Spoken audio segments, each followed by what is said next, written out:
Mereka mengatakan bahwa pelajar-pelajar itu mengatakan, Pak, kami juga ingin sekolah seperti saudara-saudara kami yang ada di seluruh Indonesia. Why? Kami tidak mau terjadi konflik. Kami ingin damai. Maka kami berhak untuk mendapatkan ilmu sesuai dengan saudara-saudara kami, segenerasi kami, untuk mencintai Indonesia itu seutuhnya. Nah, sahabat Kartika Podcast, kalau kita bicara mengenai keberagaman di Indonesia, tentunya itu membuat lingkungan masyarakat Indonesia memiliki banyak perbedaan yang unik. Nah, di samping itu, perbedaan-perbedaan itulah bisa juga menjadikan sumber konflik sosial. Nah, untuk itu hadirlah narasumber saya hari ini, yaitu Wakil Asisten Intelijen Kepala Staf Angkatan Darat Bidang Jemenintel, yaitu Brigjen TNI Antonin Horengel da Silva, SIPM Han. Selamat datang Bapak. Ya. Apa kabar Was? Kabar saya baik, alhamdulillah. Assalamualaikum warahmatullahi ta'ala wabarakatuh. Waalaikumsalam warahmatullahi. Atas rahmat dari Allah Subhanahu wa ta'ala, maka kesempatan ini saya masih diberikan kesehatan, ridho, sehingga kita selalu enjoy dan kita selalu memohon kepada Allah Subhanahu wa ta'ala hari ini selalu diberikan berkah. Amin. Amin ya rabbal alamin.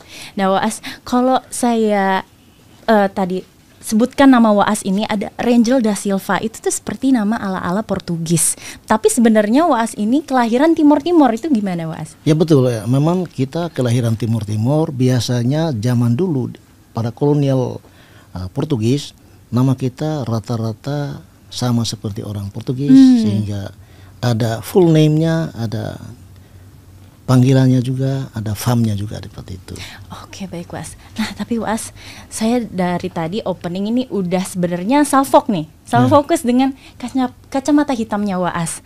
Ini kalau kita lihat Waas dalam berkegiatan sosial, bahkan saya juga mau lihat di platform media sosial, saya lihat, nah seperti ini potret Waas itu dengan gagah pakai kacamata hitam. Nah ini bisa dijelaskan nggak Waas? Kenapa pakai kacamata hitam? Apa biar keren atau cuman untuk menghindari dari silau? Kacamata hitam itu berdasarkan nilai taktis di militer itu sangat bermakna.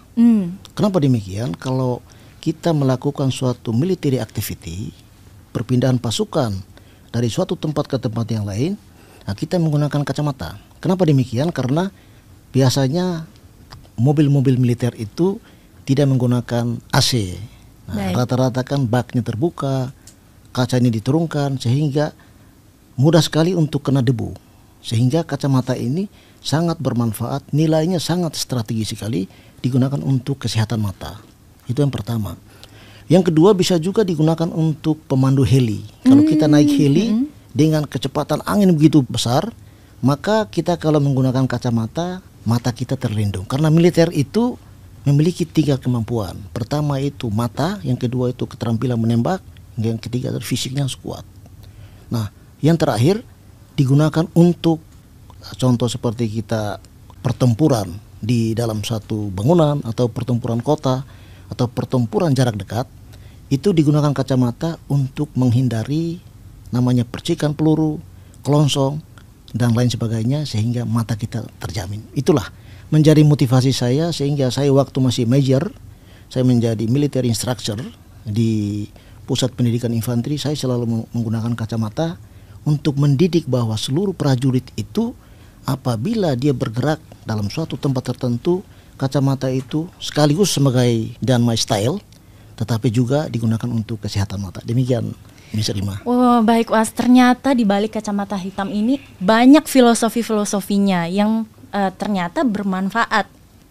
Salah satunya tadi prajurit itu juga harus menjaga matanya agar sehat, karena mata ini sebenarnya aset sampai kita nanti tua gitu kan Waas. Kalau mata kita mungkin prajurit harus dijaga biar pas nembak nggak salah sasaran, itu juga bisa salah satunya ya Waas. Betul. Nah Waas, tapi saya penasaran nih, saya pengen lihat secara langsung Waas pakai kacamata hitam biar nambah keren. Oke, don't worry.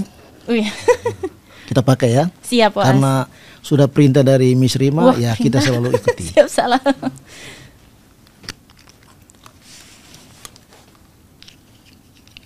Nah, keren banget ternyata, tepuk tangan. Wah, keren banget Waas. Oke.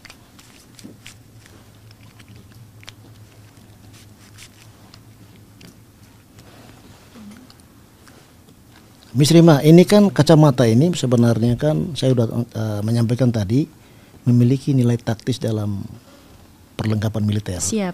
Oleh sebab itu ya mungkin lebih lengkapnya saya minta juga Miss Rima untuk menggunakan kacamata dari saya itu sebagai hadiah dari saya. Siap, terima kasih. Mudah-mudahan perbincangan kita itu membawa makna, demikian. Amin. Izin, terima kasih Was, saya terima kacamatanya. Izin Was, berkenan saya boleh buka ini. Oh silakan, please. Harus dipakai juga ya Was? Nah, harus dipakai biar siap. Kelihatannya lebih humanis gitu. Saya mau nih Was. Sebentar. Bismillah dulu mau pakai ya Was. Oke. Nah. Wah. Nah, kelihatannya berbeda. Ketika penampilan awal dengan penampilan sekarang, pertama stylenya itu kelihatan. Oke. Yang kedua itu TNI Angkatan Darat itu bukan hanya sebagai prajurit yang fight di lapangan, tetapi prajurit juga menjadi prajurit yang humanis, prajurit yang bisa komunikasi dengan siapa saja, sehingga dengan harapan TNI Angkatan Darat ini selalu ada di hati rakyat. Amin, luar biasa Was. Saya jadi merasa lebih percaya diri nih Was. Cocok nggak Was saya pakai ini? Tambah cantik. Terima lebih kasih, muda Was. dari 2 tahun kelihatan. Lebih muda 2 tahun siap, baik Was. Terima kasih. Very beautiful. Very. Thank you sir. Baik Was. Ada pepatah bilang nih, tak kenal maka tak sayang. Nah biar semua pemirsa kita juga kenal, semakin dekat dengan Waas. Sebelum kita masuk ke topik pembahasan izin Waas, dengar-dengar nih Waas bisa 4 bahasa.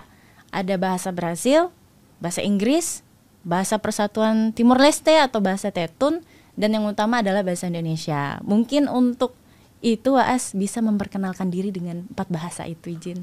Okay, everybody, Miss Rima,